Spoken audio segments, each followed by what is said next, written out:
Hello students, today we are going to start our next chapter, that is chapter number 4, magnetic effect of current. So in this chapter we are going to study how moving charges produces magnetism. Okay, uh, in the history of physics, the first scientist who observed the magnetic effect of electric current was Henry Oersted. Oersted, while conducting an experiment, he observed that a current carrying conductor produces magnetic field. Now, first of all, we will study with Oersted experiment because he was the first to show us the magnetic effect of electric current. And how did he observe it? We will see in this experiment. So, first of all, we will start with Oersted experiment. Oersted experiment.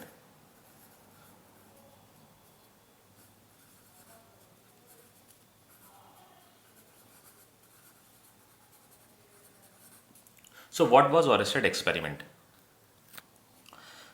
Oersted experiment was like that. Oersted was studying something on a very simple circuit. Like in this circuit, he have used a battery, a switch, and a current carrying conductor AB. Now, what happens while performing this experiment? Oersted suddenly notices or observes a magnetic compass which was kept aside the circuit. Okay, तो ऑरेस्टेड का या ऑरेस्टेड इस experiment में क्या कर रहे थे वो हम जान लेते हैं. देखिए, ये एक बहुत ही सिंपल सर्किट है और ऑरेस्टेड इस सर्किट के साथ अपनी कुछ स्टडी कर रहे थे. इस स्टडी में वो क्या कर रहे थे, वो ये की को कंटिन्यूसली रैंडमली ऑन ऑफ कर रहे थे. तो जैसे ही इन्होंने इसको प्रेस कर दिया तो की सर्किट में करंट फ्लो होना स्टार्ट हो जाती है. जैसे ही इन्होंने इसको रिलीज कर दिया सर्किट में करंट फ्लो होना बंद हो जाती है क्योंकि सर्किट ब्रेक हो जाता है. ठीक है, तो जैसे ही वो मतलब जब वो एक्सपेरिमेंट ये वाला कर रहे थे तो उनकी जो नज़र है पास में रखी हुई एक मैग्नेटिक कंपास पर पड़ती है. जब उनकी नज़र मैग्नेटिक कंपास पर पड़ी और उन्होंने जैसे ही उन्होंने मतलब इन्होंने स्विच को प्रेस कर रखा था और उनकी नज़र पड़ती है एक मैग्नेटिक कंपास पर, उन्होंने ऑब्जर्व किया कि ये जो मैग्नेटिक कंपास है अपनी जगह से थोड़ा सा डिफ्लेक्ट हो जाता है, कुछ इस तरह से. ये डॉटेड लाइन से मैंने शो किया. ये जो सॉलिड लाइन से बनाया है मैंने वो मैग्नेटिक कंपास की ओरिजिनल पोजीशन है. ठीक है, और जो डॉटेड लाइन से बनाई है वो उसकी न्यू पोजीशन है. ऐसा कब ऑब्जर्व किया, न्यू पोजीशन कब देखी ऑयस्टेड ने मैग्नेटिक कंपास की न्यू पोजीशन तब देखी जब उन्होंने की को प्रेस कर रखा था. फिर जैसे ही उन्होंने की को रिलीज कर दिया उन्होंने ये ऑब्जर्व किया जो कंपास थी वो अपनी ओरिजिनल पोजीशन पे वापस आ गई. फिर उन्होंने क्या करा, उन्होंने उन्होंने ये जो ऑब्जर्वेशंस थी इनके कुछ कंक्लूजन्स निकाले, इनके बारे में सोचना स्टार्ट किया. तो ऑयस्टेड ने सोचा कि ये मैग्नेटिक कंपास है और बना हुआ है मैग्नेट का, क्योंकि मैग्नेटिक कंपास है तो ऑब्वियसली मैग्नेट से बना हुआ होगा. और अगर कोई मैग्नेट बिना फिजिकल टच के, बिना उसको फिजिकली टच करे कोई फोर्स एक्सपीरियंस करता है, कोई भी मैग्नेटिक मटेरियल अगर बिना टच करे कोई फोर्स एक्सपीरियंस करता है तो इसका मतलब है उस पर लगाने वाला या उस पर जो फोर्स लगाने वाला है वो भी कैसा है, वो भी एक मैग्नेट है. अदरवाइज बिना टच करे कोई भी मैग्नेटिक मटेरियल फोर्स एक्सपीरियंस नहीं कर सकता. अगर कोई मैग्नेटिक मटेरियल बिना फिजिकल कांटेक्ट के फोर्स एक्सपीरियंस करता है तो इसका एक बहुत ही सिंपल सा कंक्लूजन है कि सामने वाला जो मटेरियल है वो भी कैसा है, वो भी मैग्नेटिक मटेरियल है या फिर एक मैग्नेट है. ठीक है, तो अब ऑयस्टेड ने जैसे ही देखा कि इस मैग्नेटिक कंपास ने फोर्स एक्सपीरियंस किया तो वो ये समझ गए कि आसपास कहीं मैग्नेट रखा हुआ था. तो उन्होंने देखा कि हो सकता है कि इस रूम में कहीं से कोई मैग्नेट रखा हुआ है जो अपना इम्पैक्ट बना रहा है. उन्हें थोड़ा बहुत ये डाउट तो हो गया था कि ये सर्किट की वजह से हो रहा है, जैसे ही मैं ऑन कर रहा हूं तो कुछ हो रहा है, बट कुछ और भी एक्सटर्नल फैक्टर्स भी हो सकते थे. तो उन्होंने इस एक्सपेरिमेंट को जगह को चेंज करके रिपीट किया. उन्होंने जगह को चेंज करके रिपीट किया तो भी उन्होंने सेम रिजल्ट ही ऑब्जर्व करे. तो इस पर ऑयस्टेड ने सोचा कि यहां पर जैसे ही करंट फ्लो हो रहा है तो यहां पर एक मैग्नेट फॉर्म हो रहा है. मैग्नेट कहां पर फॉर्म होगा, जहां पर करंट फ्लो हो रहा है. जिस करंट कैरिंग कंडक्टर के पास ये मैग्नेट रखा हुआ था वही current carrying conductor as a magnet काम करता है. मतलब ऑयस्टेड ने कंक्लूड क्या कर दिया, ऑयस्टेड ने यह बता दिया कि अगर किसी भी कंडक्टर से आप करंट फ्लो कराते हो, किसी भी कंडक्टर से अगर आप करंट फ्लो कराते हो तो वो एक मैग्नेट की तरह काम करने लग जाता है। क्योंकि अगर ये मैग्नेट नहीं बना होता, अगर ये AB ये मैग्नेट नहीं बना होता तो ये इस मैग्नेटिक कंपास को फोर्स लगा ही नहीं पाता। क्योंकि अगर कोई भी मैग्नेट फोर्स एक्सपीरियंस करता है तो वो भी बिना फिजिकल कांटेक्ट के, तो फोर्स लगाने वाला सिर्फ और सिर्फ कोई दूसरा मैग्नेट ही हो सकता है। ठीक है, तो ऑरेस्टेड ने सबसे पहले ये हमें कंक्लूड करके बताया कि कोई भी करंट कैरिंग कंडक्टर जो होता है, ऐसा कंडक्टर जिसमें करंट फ्लो हो रही हो, वो एक मैग्नेट की तरह काम करता है और अपने आसपास एक मैग्नेटिक फील्ड बनाता है। मैग्नेटिक फील्ड का मतलब अपने आसपास एक ऐसा एरिया बनाता है जिसके अंदर कोई भी मैग्नेट या मैग्नेटिक मटेरियल उस फोर्स को या उस मैग्नेटिक फोर्स को एक्सपीरियंस कर सके। फिर ऑरेस्टेड की जो फील्ड ऑफ स्टडी थी, ऑरेस्टेड जो भी स्टडी कर रहे थे उनका फील्ड ऑफ स्टडी दूसरा था। तो उन्होंने इस मैग्नेटिक इफेक्ट ऑफ करंट पर ज़्यादा स्टडी नहीं करी। उन्होंने बस ये कंक्लूजन हमें बताकर छोड़ दिया कि कोई भी करंट कैरिंग कंडक्टर मैग्नेट की तरह काम करता है, और इस पर उन्होंने अपनी रिसर्च करनी बंद कर दी। फिर जो दूसरे साइंटिस्ट थे जैसे मैक्सवेल हो गए, लॉरेंट्ज हो गए, फेराडे हो गए, इन्होंने अपनी स्टडी करी और अपनी स्टडी करके इन्होंने हमें इस फोर्स के बारे में और ज़्यादा जानकारी दी, जो कि हम इस चैप्टर में पढ़ने वाले हैं। ठीक है, बट क्रेडिट है, जो शुरुआत हुई इसकी, वो किसने करी? ऑरेस्टेड ने करी है। ऑरेस्टेड ने इसकी शुरुआत करी है और हमें एक कंक्लूजन दे दिया कि कोई भी करंट कैरिंग कंडक्टर जो है मैग्नेट की फील्ड की तरह, कोई भी करंट कैरिंग कंडक्टर जो है एक मैग्नेट की तरह काम करता है। तो इस एक्सपेरिमेंट में आप क्या लिखेंगे? वैसे एग्जाम में पूछा नहीं जाता है, बट फिर भी अगर एक्सपेरिमेंट के बारे में आपको पूछा जाए तो आप लिखेंगे ऑरेस्टेड वॉज कंडक्टिंग बट अगर लिखने को आता है तो आप बहुत सिंपल लैंग्वेज में ये लिख सकते हैं कि ऑरेस्टेड एक एक्सपेरिमेंट परफॉर्म कर रहे थे और उस एक्सपेरिमेंट के दौरान वो रैंडमली एक सर्किट के स्विच को ऑन ऑफ कर रहे थे। तो सडनली उनकी नज़र पड़ती है पास में रखे हुए एक मैग्नेटिक कंपास पर, जो कि डिफ्लेक्ट हो रहा था जब सर्किट ऑन होता था और अपनी पोजीशन पर वापस आ रहा था जब सर्किट ऑफ होता था। ठीक है, तो इससे वो इस कंक्लूजन पर पहुंचे कि कोई भी करंट कैरिंग कंडक्टर जो है अपने आसपास एक मैग्नेटिक फील्ड क्रिएट करता है या फिर एक मैग्नेट की तरह ही काम करता है। तो ये ऑरेस्टेड की स्टडी थी। फिर मैंने जैसे आपको बताया कि उसकी जो फील्ड ऑफ स्टडी थी, जो उसका जिस पर वो थीसिस कर रहे थे या फिर जिस पर वो अपनी पढ़ाई कर रहे थे, अपनी पीएचडी कर रहे थे, वो कुछ दूसरा था। तो उन्होंने इस पर स्टडी करना बंद कर दिया और जो नेक्स्ट साइंटिस्ट आए ऑरेस्टेड के बाद, उन्होंने इस टॉपिक को चूज करके इस पर रिसर्च किया, इस पर थीसिस करी और फिर हमें बहुत सारे नए नए कंक्लूजन्स बताए। और हम इस चैप्टर में उन सारे कंक्लूजन्स के बारे में और उन सारे साइंटिस्ट के बारे में क्या क्या उनके कॉन्ट्रीब्यूशंस थे इस फील्ड में, वो सब हम इस चैप्टर में पढ़ेंगे। तो this was the Oersted experiment. He was the beginner and the credit of interrelating electricity and magnetism goes to Henry Oersted. He was a Dutch physicist. इस एक्सपेरिमेंट के बारे में वैसे मोस्टली नहीं पूछा जाता है, बट फिर भी अगर पूछा जाए तो आप इस तरह से लिख सकते हैं। ठीक है, ये ऑरेस्टेड का एक्सपेरिमेंट हो गया। और एक बार मैं फिर से आपको बता देता हूं कि अगर कोई भी मैग्नेट फोर्स एक्सपीरियंस करता है बिना किसी फिजिकल कांटेक्ट के, तो फोर्स लगाने वाला सिर्फ और सिर्फ कौन हो सकता है? सिर्फ दूसरा मैग्नेट ही हो सकता है। क्योंकि सिर्फ दूसरा मैग्नेट ही ऐसा है जो कि एक मैग्नेट पर फोर्स लगा सकता है। अदरवाइज किसी भी मैग्नेट पर आपको फोर्स लगाना है, किसी भी बार मैग्नेट को आपको घुमाना है, तो आपको उसको हाथ से टच करना पड़ेगा। बट अगर आप बिना टच करे उसको घुमाना चाहते हो तो आपको एक मैग्नेट की हेल्प लेनी पड़ेगी। ठीक है, ऑरेस्टेड का इससे ये कंक्लूजन रहा और क्रेडिट हमने ऑरेस्टेड को दिया, जिसने हमें इलेक्ट्रिक करंट के मैग्नेटिक इफेक्ट के बारे में बताया। ठीक है, अब हम नेक्स्ट टॉपिक पर चलते हैं। तो नेक्स्ट टॉपिक हमारा है force experienced bye a moving charge in magnetic field. देखिए, क्योंकि ऑरेस्टेड ने यह बताया था कि करंट कैरिंग कंडक्टर ही करंट कैरिंग कंडक्टर ही मैग्नेट की तरह बिहेव करता है। तो इसका क्या मतलब हुआ कि हर करंट कैरिंग कंडक्टर मैग्नेट की तरह काम करेगा। तो अगर आपको मैग्नेट की स्टडी करनी है तो आपको हर चार्ज को हर चार्ज को क्या करना पड़ेगा, हर चार्ज को मूव कराना पड़ेगा।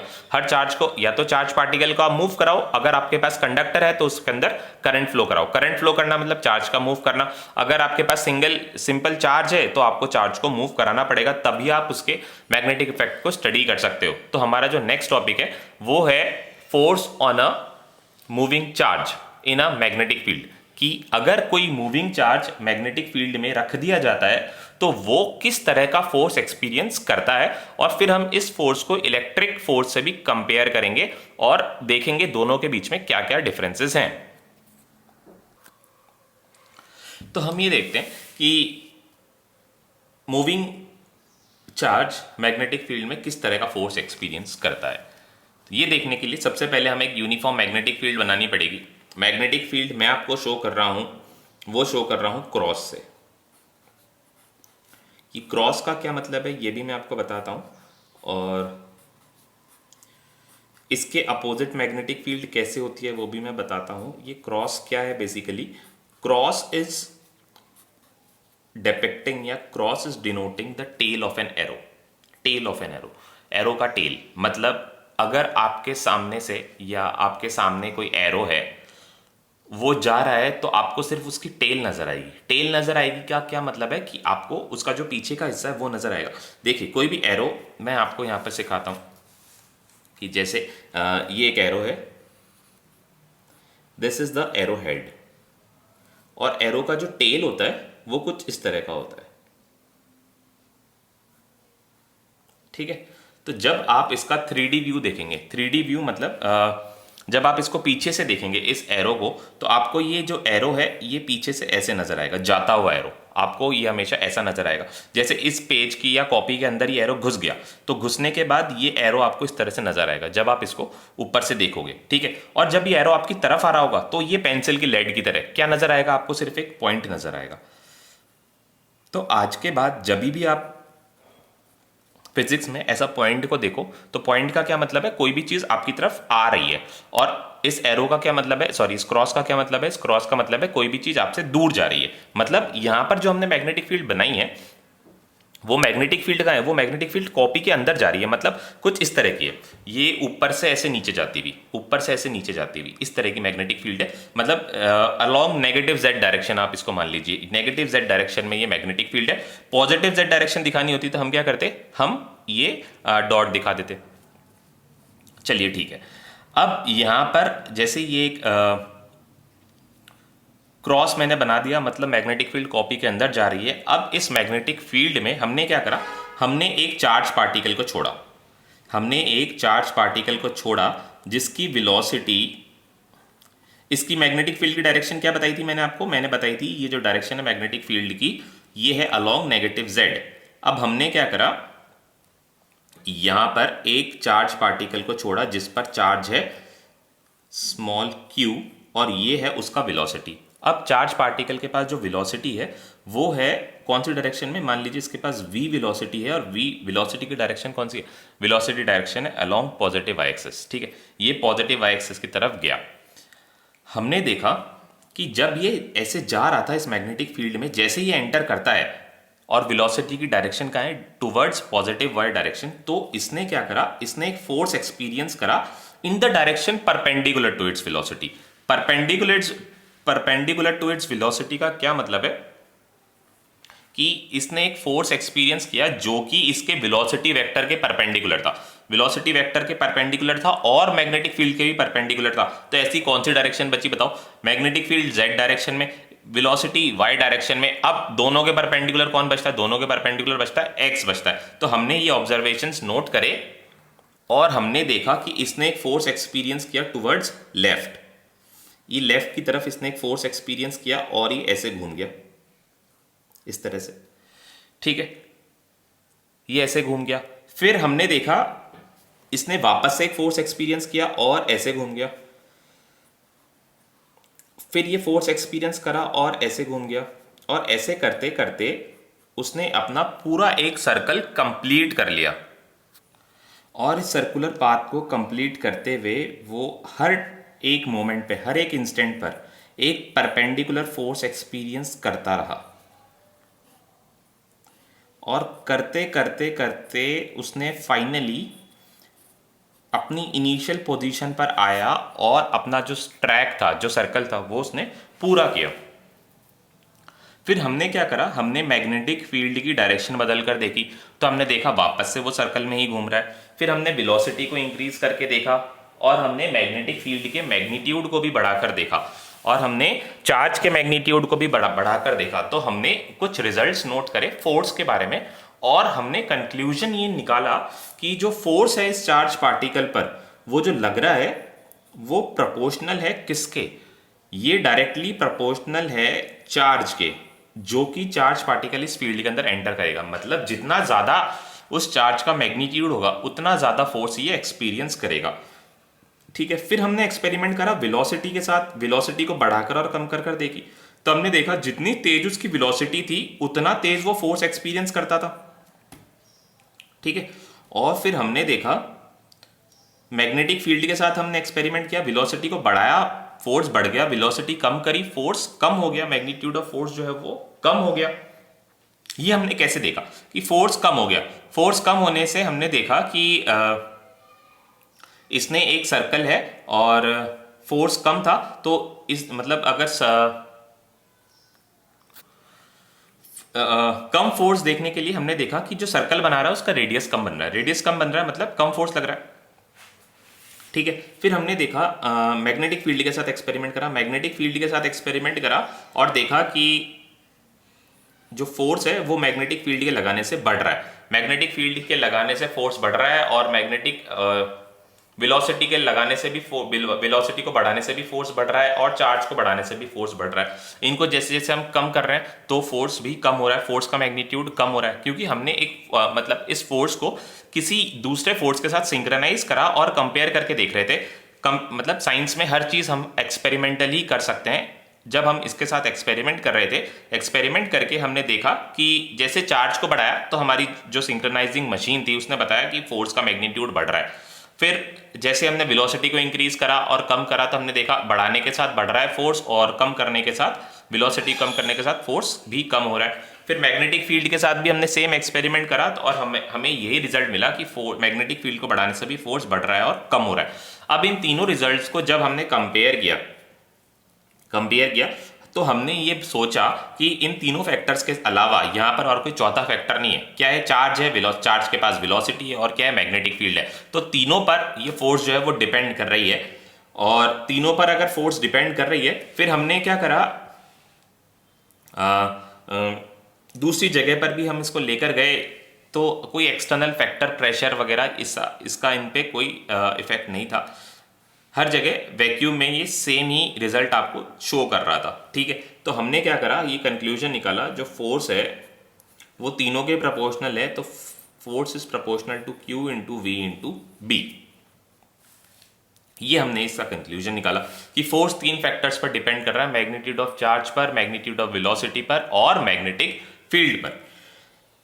और फिर जब हम इस प्रोपोर्शनलिटी के साइन को हटाएंगे तो हम देखेंगे यहां पर लगाया हमने एक कांस्टेंट जो कि क्या था, के क्यू वी बी। ठीक है, अब हमें क्या करना था, हमें ये जो बी है मैग्नेटिक फील्ड, अभी तक आपने नहीं पढ़ा है। बी किसको डिनोट कर रहा है? बी मैग्नेटिक फील्ड को डिनोट कर रहा है, अभी तक आपने इसको नहीं पढ़ा है। तो इसको पढ़ने के लिए हमें इसकी डेफिनेशन बनानी पड़ेगी। डेफिनेशन बनाने के लिए हमने क्या करा, चार्ज को 1 कूलम रखा, Q is equals to 1 coulomb. हम किसकी स्टडी करने जा रहे हैं? हम मैग्नेटिक फील्ड की स्टडी करने जा रहे हैं।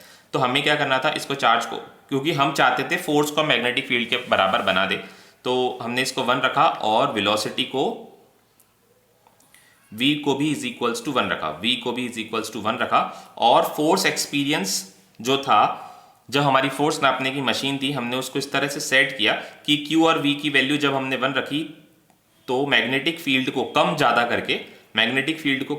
करके हमने F को भी क्या बना दिया, 1 न्यूटन बना दिया, 1 न्यूटन। देखो Q और V को हम अपनी मर्जी से सेट कर सकते थे, बट F जो होगा वो तीनों पर डिपेंड कर रहा था, किस पर? चार्ज पर, वेलोसिटी पर और मैग्नेटिक फील्ड पर। तो जब Q और V को हमने 1 बना दिया तो मैग्नेटिक फील्ड को एडजस्ट करके हमें फोर्स को 1 बनाना पड़ा। तो उस मैग्नेटिक फील्ड पर जब फोर्स कितना हो गया, जब फोर्स 1 हो गया उस मैग्नेटिक फील्ड को, या उस फोर्स को हमने क्या बोल दिया, उस फोर्स को हमने क्या बोल दिया, उस फोर्स को हमने मैग्नेटिक फील्ड बोल दिया, क्योंकि उस टाइम सब बराबर हो जाएंगे। और देखते हैं और स्टडी करते हैं इसकी। जब V और Q को और F को हमने 1 बना दिया और B की वैल्यू को हमने एक्सपेरिमेंटली इस तरह से एडजस्ट किया कि फोर्स जो है वो 1 हो गया, तो Q और V कितने थे, ये 1 1 थे, और फोर्स को कितना बना दिया हमने 1, तो K की वैल्यू कितनी हो जाएगी, K भी इज इक्वल्स टू 1 हो जाएगा। K को यूनिटी हमने बना दिया। अब फोर्स क्या रह गया, फोर्स हमारे पास रह गया Q, V एंड D। अब हमने क्या करा, हमने चार्ज को रखा कितना 1, वेलोसिटी को हमने बनाया 1 मीटर पर सेकेंड, और फोर्स एक्सपीरियंस मैग्नेटिक फील्ड को एडजस्ट करके, मैग्नेटिक फील्ड की वैल्यू को कम ज्यादा करके हमने देखा कि 1 न्यूटन का फोर्स कब ये चार्ज पार्टिकल एक्सपीरियंस कर रहा है। तो जब हमने देखा कि वो फोर्स भी 1 न्यूटन हो गया, तो हमने इस B को डिफाइन कर दिया। B की डेफिनेशन क्या बनेगी, फोर्स अपॉन QV। तो ये कौन सा फोर्स है, ये वो वाला फोर्स है, ये जो मैग्नेटिक फील्ड है ये वो वाला फोर्स है जब कोई चार्ज यूनिट वेलोसिटी से मैग्नेटिक फील्ड में एंटर करता है, तो उस पर जो फोर्स लगता है वो उस मैग्नेटिक फील्ड की वैल्यू होती है, और वो फोर्स कितना होता है, वो 1, मतलब वो जो फोर्स होता है वो जो फोर्स है वो मैग्नेटिक फील्ड की मैग्नीट्यूड के बराबर है। यहां पर आप देख सकते हैं कि अगर Q और V को मैंने 1 1 बना दिया, तो फोर्स किसके बराबर आ गया, फोर्स मैग्नेटिक फील्ड के इक्वल आ गया है। मतलब अगर आपको एक एक्सपेरिमेंट दिया जाए कि हमने एक यूनिट चार्ज को मतलब 1 कूलम के चार्ज को 1 मीटर पर सेकेंड की वेलोसिटी से एक मैग्नेटिक फील्ड में छोड़ दिया, और आपने देखा कि वो 5 न्यूटन का फोर्स एक्सपीरियंस कर रहा है, तो वो 5 न्यूटन क्या है, वो 5 न्यूटन ही मैग्नेटिक फील्ड की वैल्यू है। मतलब हमें मैग्नेटिक फील्ड को ऑब्वियसली कोई दूसरा यूनिट देना पड़ेगा, बट वो 5 क्या है, वो जो 5 है, वो 5 जो फोर्स है वो 5 ही तो मैग्नेटिक फोर्स है। ठीक है, तो हमने मैग्नेटिक फील्ड की जो डेफिनेशन बना दी वो इस तरह से बना दी कि the force experienced bye a unit charge moving with a unit velocity is called magnetic field. तो मैग्नेटिक फील्ड की डेफिनेशन बनाने के लिए हमने क्या किया, the force experience by a unit charge moving with unit velocity is called magnetic field. ठीक है, तो हमने क्या करा, हमने मैग्नेटिक फील्ड को यहां पर डिफाइन करा, क्योंकि अब से पहले हमने मैग्नेटिक फील्ड के बारे में स्टडी नहीं करी थी। तो मैग्नेटिक फील्ड क्या होती है ये पढ़ना हमारे लिए बहुत जरूरी था, और ये डेफिनेशन हम कब बना पाए, जब हमने हमने एक चार्ज को एक वेलोसिटी देकर मैग्नेटिक फील्ड में छोड़ा। हमने देखा कि उसने एक सर्कुलर पाथ ट्रेवल किया, और सर्कुलर पाथ ट्रेवल करने के बाद हमने एक्सपेरिमेंट्स करे चार्ज, वेलोसिटी और फील्ड को वेरी करके। हमने देखा कि जो फोर्स है वो चार्ज, वेलोसिटी और मैग्नेटिक फील्ड के डायरेक्टली प्रोपोर्शनल आ रही है, और हमने यहाँ पर एक कांस्टेंट लगाया कि इसकी यूनिट्स हमने कुछ इस तरह से एडजस्ट कर दी कि K की वैल्यू क्या बन गई, K की वैल्यू 1 बन गई। हमने सबको, क्योंकि ये नया कांस्टेंट था हमारे पास, तो इसको डिफाइन करना हमारे हाथ में था, तो हमने क्या करा, इस K को यूनिट बनाने के लिए हमने सबको क्या कर दिया, हमने सबको 1 1 1 बना दिया। तो इससे क्या हो गया, इससे K की वैल्यू 1 हो गई।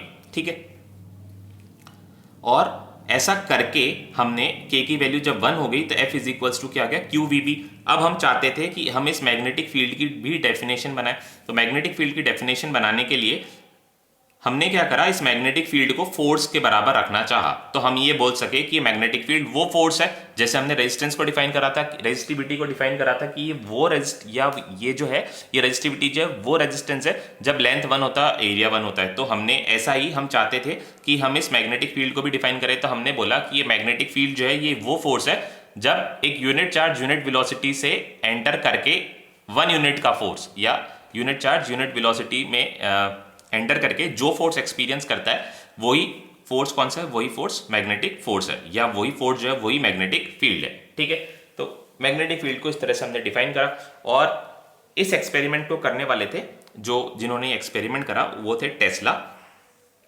तो टेस्ला के नाम पर हमने यूनिट बना दी मैग्नेटिक फील्ड की, मैग्नेटिक फील्ड की ऐसा यूनिट हमने बना दी साइंटिस्ट टेस्ला के नाम पर, और यूनिट क्या बनाई, यूनिट भी हमने टेस्ला ही बना दी। ऐसा unit of magnetic field, magnetic field क्योंकि फोर्स भी एक वेक्टर है तो मैग्नेटिक फील्ड भी एक वेक्टर होगा। ऐसा unit of magnetic field is Tesla.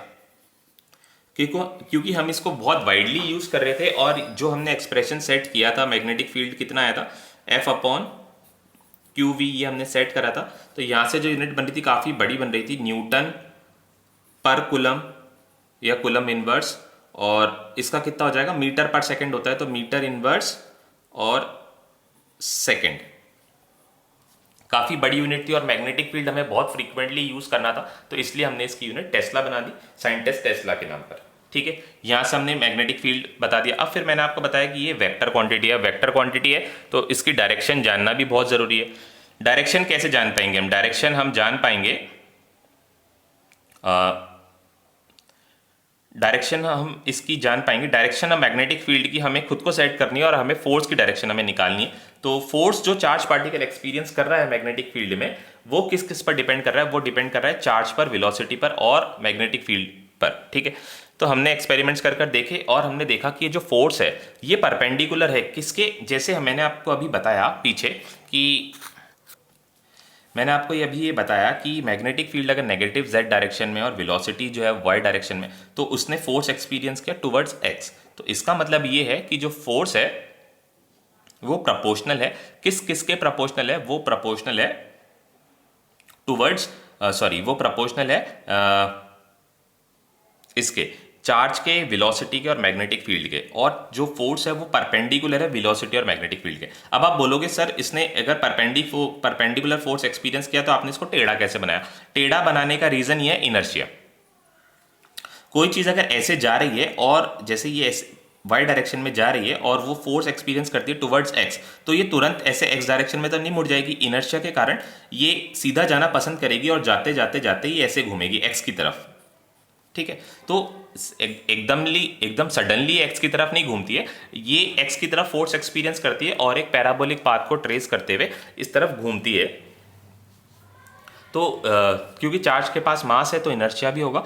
Inertia मतलब मास, किसी भी पार्टिकल के पास अगर चार्ज है तो इसका मतलब उसके पास मास जरूर होगा, और अगर मास है तो इनर्शिया होगा। तो एक्स की तरफ फोर्स एक्सपीरियंस करके ये सडनली ऐसे परपेंडिकुलर डायरेक्शन में नहीं मुड़ती है, ये ऐसे सीधा जाती है अपने मतलब अपने इनर्शिया ऑफ डायरेक्शन को कंटिन्यू करते हुए और थोड़ा सा एक्स की तरफ बेंड होती है, और इस तरह से एक सर्कुलर पाथ हमें इसका मिलता है। हर मोमेंट पर ये फोर्स एक्सपीरियंस करती है। तो इस फोर्स का डायरेक्शन आपको बताना अगर किसी इंस्टेंट पर आपको पूछ लिया जाए तो इसके लिए हमने एक रूल बनाया है। ये फोर्स का जो डायरेक्शन है हम बता सकते हैं फ्लेमिंग्स लेफ्ट हैंड रूल से।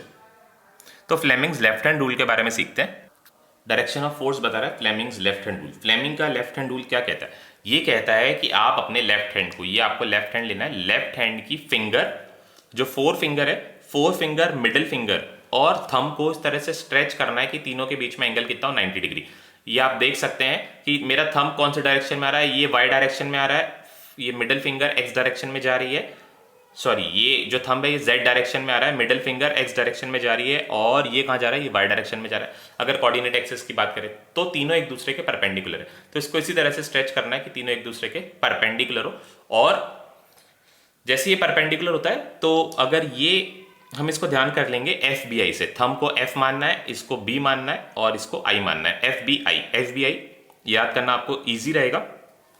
तो ये रूल आपको बताता है कि अगर मैग्नेटिक फील्ड इस डायरेक्शन में हो और चार्ज की पार्टिकल की वेलोसिटी कुछ इस डायरेक्शन में हो, तो थंब जो है आपको क्या बताएगा, थंब आपको बताएगा फोर्स की डायरेक्शन। ठीक है, तो आपको अगर मैग्नेटिक या चार्ज पार्टिकल पे जो कि मैग्नेटिक फील्ड पे मूव कर रहा है उस पर फोर्स अगर आपको निकालना है तो आपको Fleming left hand rule apply करना है। फ्लेमिंग लेफ्ट हैंड रूल आप अप्लाई करोगे और फोर्स की डायरेक्शन निकाल पाओगे। तो यहां पर एक और चीज हमारे सामने आई है कि जो फोर्स है ये वेलोसिटी और मैग्नेटिक फील्ड जिस प्लेन में है उसके परपेंडिकुलर डायरेक्शन में लगेगा। वेलोसिटी और ये कौन है, वेलोसिटी और मैग्नेटिक फील्ड दोनों कौन से प्लेन में, दोनों x5 प्लेन पे, तो फोर्स कौन सी डायरेक्शन में लग गया, फोर्स z डायरेक्शन में लग गया। ठीक है, तो मैं इसको ग्राफिकली यहां पर बता देता हूं कि suppose this is z direction,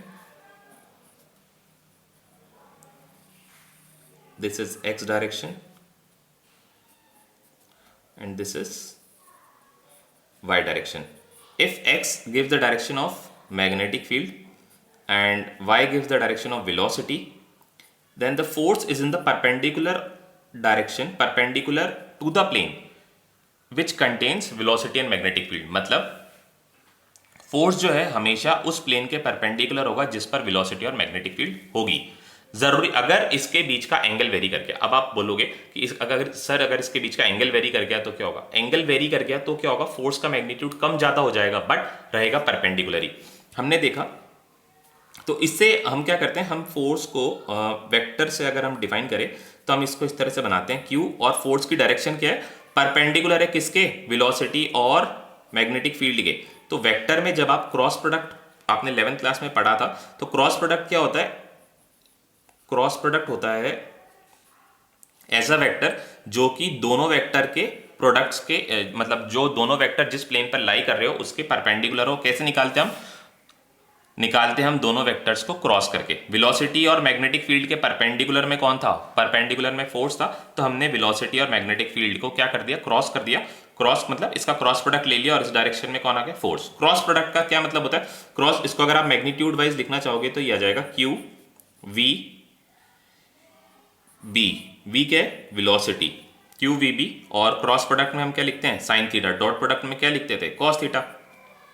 तो Q V B sine theta, where theta is the angle, किस किस के बीच में एंगल है ये? Theta is the angle between magnetic field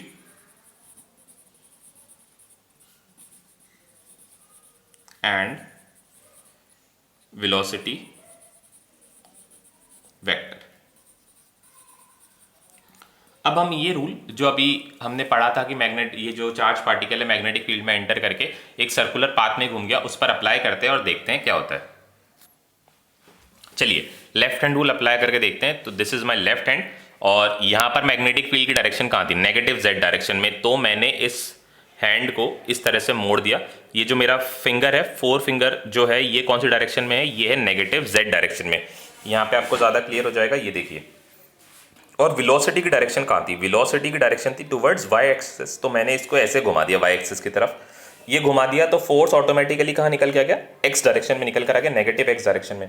ठीक है, ये देख सकते हैं आप, फोर्स नेगेटिव x डायरेक्शन में निकल कर आ गया है। तो चार्ज पार्टिकल कैसा घूम रहा है? ये x डायरेक्शन की तरफ फोर्स एक्सपीरियंस कर रहा है, और मैंने बताया कि तुरंत ये x डायरेक्शन की तरफ नहीं मुड़ता, परपेंडिकुलर नहीं होता, क्योंकि इसका इनर्शिया है, तो धीरे धीरे x की तरफ ये टर्न लेना स्टार्ट करता है। फिर जैसे जैसे ये ऐसे बढ़ता गया, हम इस वेलोसिटी, ये वेलोसिटी वेक्टर अभी y की तरफ है और ये x की तरफ घूमता गया, तो हम इस फिंगर को घुमाते गए घुमाते गए घुमाते गए, तो देखिए फोर्स की डायरेक्शन जो है वो भी पूरी सर्कुलर हो गई है और हर डायरेक्शन में फोर्स बदल गया। जैसे इस डायरेक्शन में देखते हैं, मैग्नेटिक फील्ड का नीचे, मैग्नेटिक फील्ड नीचे और वेलोसिटी इधर, तो फोर्स का एक्सपीरियंस करा इसने टुवर्ड्स पॉजिटिव एक्सेस एक्सपीरियंस करा, पॉजिटिव एक्स एक्सिस, और ये टुवर्ड्स पॉजिटिव एक्स घूम गया। यहां पर देखो कहां जा रहा है? यहां पर मैग्नेटिक फील्ड नीचे, वेलोसिटी इधर, तो ये वापस से कहां गया? टुवर्ड्स पॉजिटिव वाई, और ये इस तरह से एक बार पूरा इस तरह से घूमता गया। एक बार यहां पर इसने कहां एक्सपीरियंस करा? Towards negative x.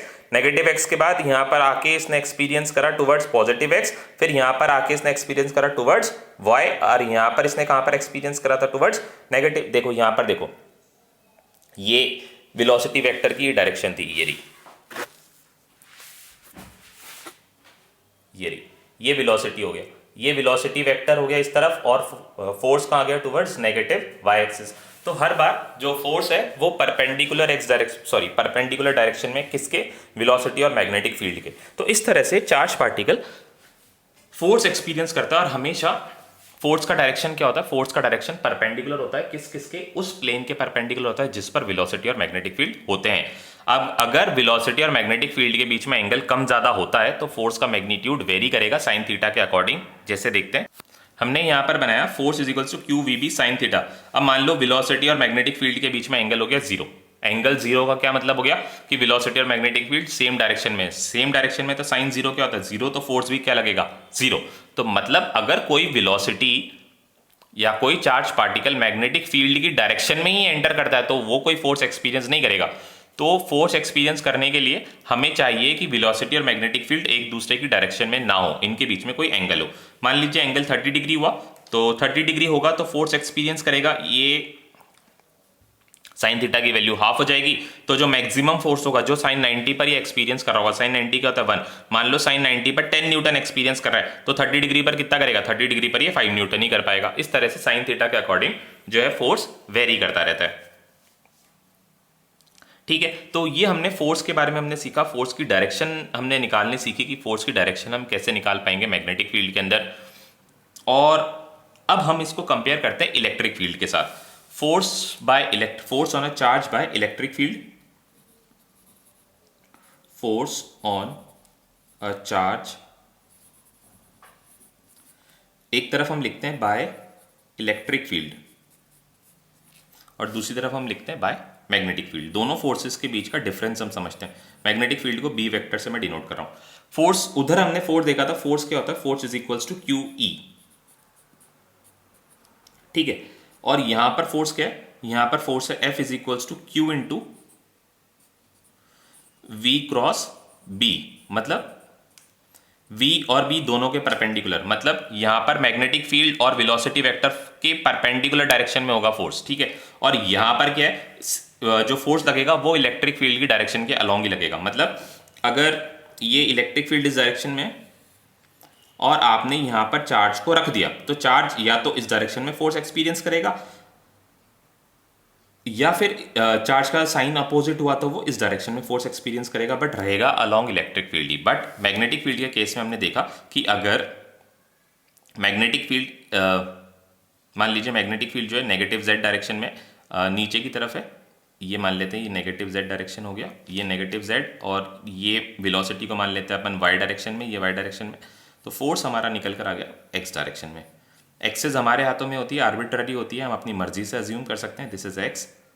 Velocity F x का मतलब क्या है, एक्स एक्सिस पे आया फोर्स, वेलोसिटी आई वाई एक्सिस पर, वाई लिख देता हूं मैं, और जेड डायरेक्शन में क्या था, जेड डायरेक्शन में था मैग्नेटिक फील्ड। ठीक है, तो हमने ये देखा कि यहाँ पर जो चार्ज पार्टिकल था वो इलेक्ट्रिक फील्ड की डायरेक्शन में ही फोर्स को एक्सपीरियंस कर रहा था, बट ये एक्सपीरियंस कर रहा है परपेंडिकुलर डायरेक्शन में। ठीक है, अब देखिए कि अगर ये उसी डायरेक्शन में, इलेक्ट्रिक फील्ड की डायरेक्शन में ही फोर्स को एक्सपीरियंस करेगा, तो चार्ज पार्टिकल की वेलोसिटी कम या ज्यादा ऑब्वियसली होगी, क्योंकि सेम डायरेक्शन में फोर्स एक्सपीरियंस कर रहा है। तो हो सकता है उसकी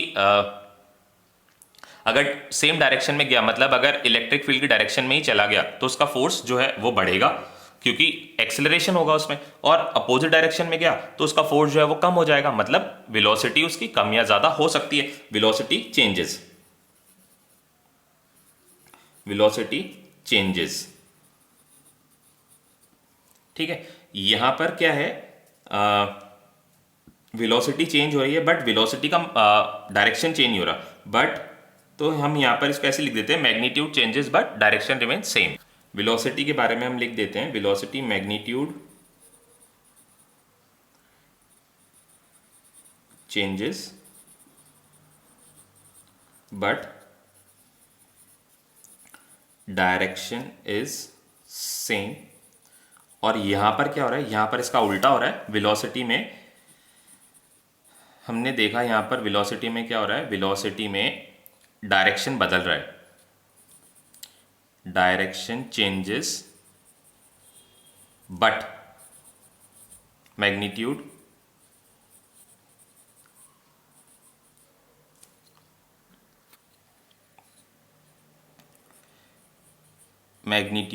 रिमेन्स सेम। मैग्नीट्यूड सेम कैसा है, क्योंकि फोर्स लगा है परपेंडिकुलर डायरेक्शन में। मान लीजिए अभी मैं इस टेबल पर फोर्स लगा रहा हूं, कैसे, इसको दबाकर फोर्स लगा रहा हूं, दबाकर यानी अंदर की तरफ इस टेबल के परपेंडिकुलर फोर्स लगा रहा हूं, तो टेबल पर कोई मूवमेंट आपको दिखी क्या, टेबल क्यों, तो हमने क्या बोल दिया कि इस पर जो फोर्स है, ये फोर्स का जो इंपैक्ट है वो जीरो है, क्योंकि फोर्स परपेंडिकुलर डायरेक्शन में लग रही है।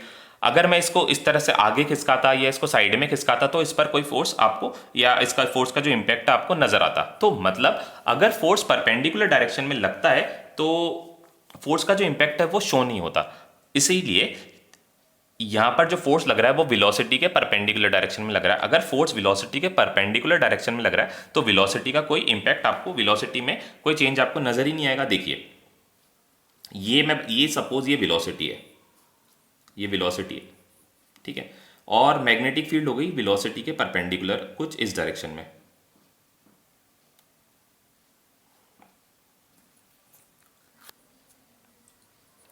ठीक है, ये वेलोसिटी हो गई इस डायरेक्शन में और मैग्नेटिक फील्ड परपेंडिकुलर डायरेक्शन में। तो फोर्स कहाँ आएगा? फोर्स इस डायरेक्शन में आएगा। इस डायरेक्शन में अगर आप वेलोसिटी का कोई कंपोनेंट लेंगे तो वो क्या आएगा? वो आएगा cos 90। और cos 90 क्या होता है? cos 90 होता है 0। ठीक है, तो मतलब परपेंडिकुलर डायरेक्शन में अगर फोर्स लगता है तो इसकी वेलोसिटी के मैग्नीट्यूड में कोई भी चेंज नहीं होता है। एक बार हम वापस से सर्कल वाले डायग्राम पर चलते हैं और वहां पर आपको ज्यादा क्लियर होगा। देखिए यहां पर फोर्स लग रहा है towards positive x axis, magnetic field का है टुवर्ड्स नेगेटिव, और वेलोसिटी वेक्टर का है टुवर्ड्स वाई एक्सिस। फोर्स कहां लगा? Towards x axis. तो इस वेलोसिटी का एक्स की डायरेक्शन में कोई कंपोनेंट था ही नहीं और इसने एक्स डायरेक्शन में फोर्स एक्सपीरियंस करा, तो मतलब इसने सिर्फ वेलोसिटी की डायरेक्शन को बदला है, वेलोसिटी के मैग्नीट्यूड को ये फोर्स नहीं बदलता। तो फोर्स कैसा रहता है? फोर्स कांस्टेंट रहता है। मतलब फोर्स नहीं, वेलोसिटी कांस्टेंट रहती है, वेलोसिटी का मैग्नीट्यूड नहीं बदलता, सिर्फ उसका डायरेक्शन बदलता है।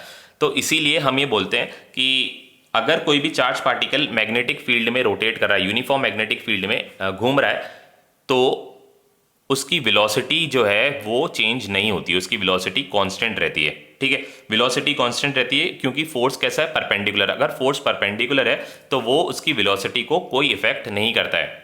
ठीक है, क्योंकि परपेंडिकुलर डायरेक्शन में cos 90 वेलोसिटी का जो कंपोनेंट है फोर्स की डायरेक्शन में वो क्या है? वो 0 है। तो इसीलिए वहां पर इस पर कोई भी असर नहीं होता है। तो सिर्फ और सिर्फ वेलोसिटी की डायरेक्शन बदलती है।